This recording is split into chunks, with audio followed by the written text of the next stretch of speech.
Welcome back to the channel. Today we're going to start shooting a series of videos on putting the $500 jet ski back together. Let me show you where we stand right now with progress. See inside of the hull? I'll show you what I did. Obviously we got the fiberglass work all patched up. I started getting the rubber in that goes underneath the battery. I cut some rubber. You can see there where the gas tank lays, down in here. I just used RTV to glue it to the hull. You can see the gas tank on the bottom was chafing the plastic. So hopefully we got that problem taken care of. The hull didn't come out as clean as I'd like it to be, but it is what it is. We're gonna get this all cleaned up, wet sanded. I started wet sanding back here, the pump housing. You can see my repair work down there. Well, you can't even tell. But so we're gonna start getting the pump housing on. We're gonna get the fuel tank in. We're gonna start running lines. I got to get the speedo piece in that goes in the bottom of the hull, get that sealed up. We got a lot of work to do. It's going to take a while. So I also got a new intake grate for it. I'll show you. It's up here. And I got a pump wedge. I'll show that later. Here it is. It's a Solus. So without further ado, let's get the gas tank in, start getting the fuel lines on. The motor's up there on the bench over there. You probably can't see it. So I'll just shoot some clips along the way for you guys as I'm doing this. I'm going to try to do a video on the fuel line routing for you the best I can. Show you guys what we got going on here. I took and wiped all these wires off. I used a tub of towels up here and just used a wet rag, wet one of these, and wiped everything off really nice. In the electrical box they were running 2 temp sensors, so I took one out. Get back to that later when we try to get this thing running. I'm gonna have to figure it out because the pipe I got, the new pipe, you can't run 2. So yep, we got that done. I got the cables all wiped off. Now we're gonna get the CD or the electrical box, the Ebox, tucked back in here, route the wires, and then we're gonna get the gas tank mounted and get the oil tank. So that's where we stand right now. Got the Ebox in there. The wires are all laid out. You guys can see. Now we're gonna get this gas tank all set up. You see I just got it laying in there. I gotta get the float and everything in it, and then we'll get the oil tank on, or actually we'll start running fuel lines. Just want to show you guys, here's your fuel pump assembly, or not your fuel pump, your fuel float assembly. That's how it goes together, just like that, in case anybody's watching this video wondering. Bring you guys up to speed with the oil tank here. I'm going to be replacing this line. It's 1/2 inch right here. Picked that up off Amazon, so I'm going to cut this plastic wrap off here, get the new line, rewrap the new line with the plastic, and then we'll get that in the ski. Just a heads up, if you're doing this, I did find some debris in the bottom of this tank. I was able to get it out of there. What I did is I was able to reach down in there with a long screwdriver and loosen it up, and then I used Dawn dish soap and washed this tank out really good, and then blew it all dry on the inside with my blowgun on my air compressor. So just a heads up, you don't want that gunk getting down into your oil injection, clogging it up. Alright, I got my new line on there, and I'll show you what I did with the gas tank. I took a little RTV on the bottom of these rubbers just to keep the tank from chafing. You want rubber in between there. So now we'll slip the tank in, just like so. It just lays right down in there, and I'll put the rubber straps on it, and we'll get on to the next step. Now on this oil tank, you can see I got all the straps on. Look right there. See a vent on the top? I'll show you where it goes. I have to get the proper supplies. Right here in the front of the hull, this rubber will pop out, and you'll have a little elbow on there with your line, and your vent will go in there. I have to buy the plastic, it's broke. Alright, let me explain these fuel lines before we put them in the ski and after we put them in the ski. This is going to be your piece that's going to go on top of your fuel tank. This is going to be your primary line right here, the shorter one, which is right here. Your reserve line is going to be the longer one, which is right next to it. Then you're going to have your vent line here. I'll show you where all this goes. And then on this side here, you're going to have your return line. So when you look at this cap, you can see, sorry guys, I'm trying to do the best I can. You got primary, reserve, vent, and return. So I'm going to go ahead and replace all these lines. When you replace them, make sure that you put the weights back on the bottom here. Otherwise these will float in the tank and you won't pick up any fuel. And I got a fuel filter here. Be reusing that, it's brand new. And I got the squeeze, the crimp kind of clamps. I'll show you those too.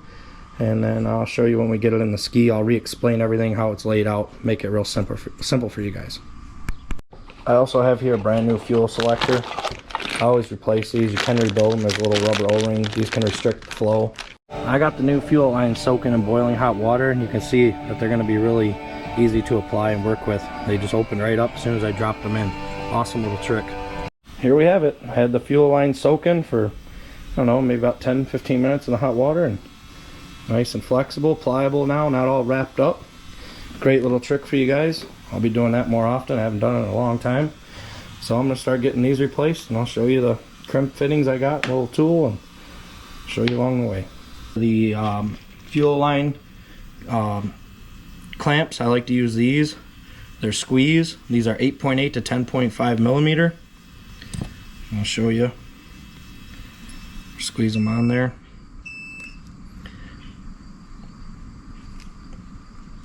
Without damaging the fuel pickup. And the reason I like using these is they seal really well, and as you know with the two-stroke, if this thing starves for fuel, you wind up leaning it out. There I go. I just squeeze it tight, boom, you're done.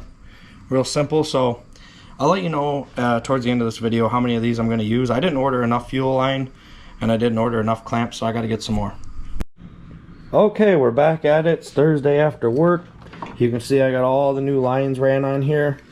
You got your primary, your reserve, your returns. I'm going to try to explain this the best I can once I get it back in the ski. There is going to be a filter on your return line. As you guys can see, the garage has changed a little bit, the speed shop. I got my lift home. I got the ski up on it. I'm going to be lowering it down. I got to do another hull repair down here. So obviously I don't like kneeling down or being on the ground. It's a lot easier to do it this way. So let me get this thing lowered down. I'll get those fuel lines in the tank, and I'll kind of just give you guys a short rundown on how they route. I might wait till I put the motor in to finish this video so I can show you everything. And let me get the fuel line on the carbs and bring that over here, and I'll show you how that looks. Okay, what I did here is I got the fitting screwed back on the tank.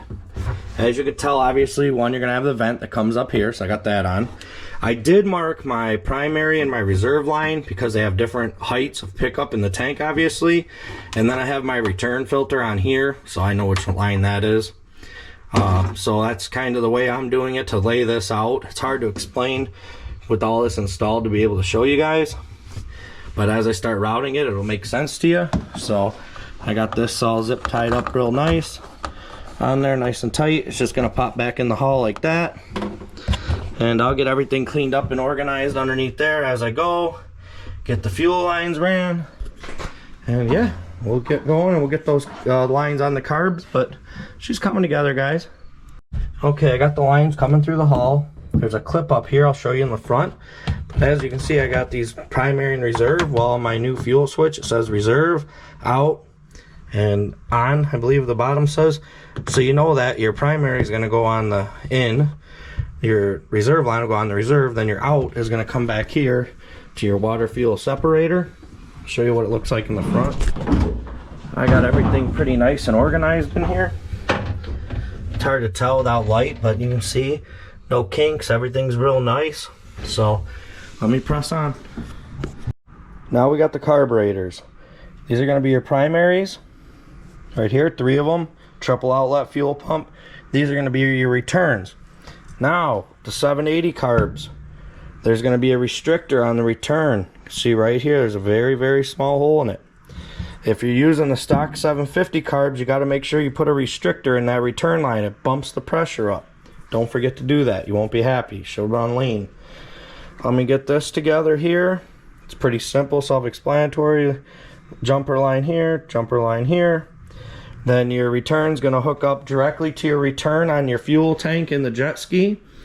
And then your water separator here, you're going to have your outlet coming off, your out on your switch.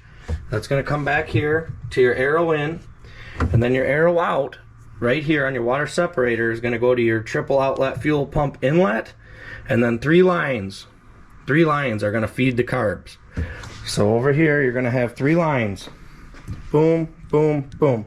So let me start getting this set up. One thing I did want to mention in this video while I'm starting to get this return line set up, gonna need roughly 25 feet of line, and order yourself a bag of about 35 of these clips. They're number 105s. I'm trying to think, I might have mentioned it earlier in the video, I know I did. They're like 8.8 millimeters or something like that. 8.8 to 10.5 millimeters is what I'm using. They can be a little tight where the nipples go, where they're flared, but they will work, guys, and they work damn nice. As you can see, they slip over. You just got to kind of wiggle them a little bit. I know the camera's kind of far back, and then I'm just using the same clamps and crimping tool I've been using for this whole everything on this ski.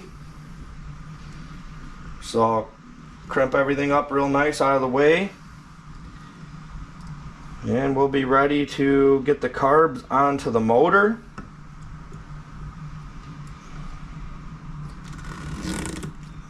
There we go, just like that.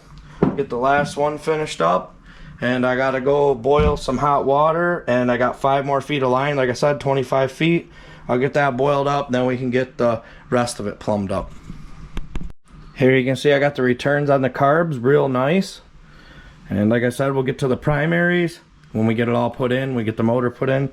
I might finish this fuel line video when I do have the motor in, just so I can show you guys the end result of everything. Now for your outline coming out of your on, off, and reserve switch, I want to tuck it down here real nice. Keep this loop nice and big so it doesn't kink on me. Make sure when you put your fuel filters on, it's common sense, there's an arrow for the flow. Obviously this is going to be flowing towards the water fuel separator. So I'm going to tuck this down here like this, zip tie it in, nice big loop. So with the magic editing, I'll show you when I get it all in there. If you run into a problem along the way where your line won't fit on, see on this fuel water separator, can't get that line on there. I'll show you a little trick. Take a heat gun and heat up the end of the rubber hose, and it'll slip right on for you. You guys can see just a little bit of heat from a heat gun did it wonders. It'll go right on there. Just got to work with it a little bit. Might have to heat up even more of it, but there you go. I did have to use a next size up clamp on this. You can see here it is. I got it tucked down here. I'm going to zip tie it in over here. Really, really nice.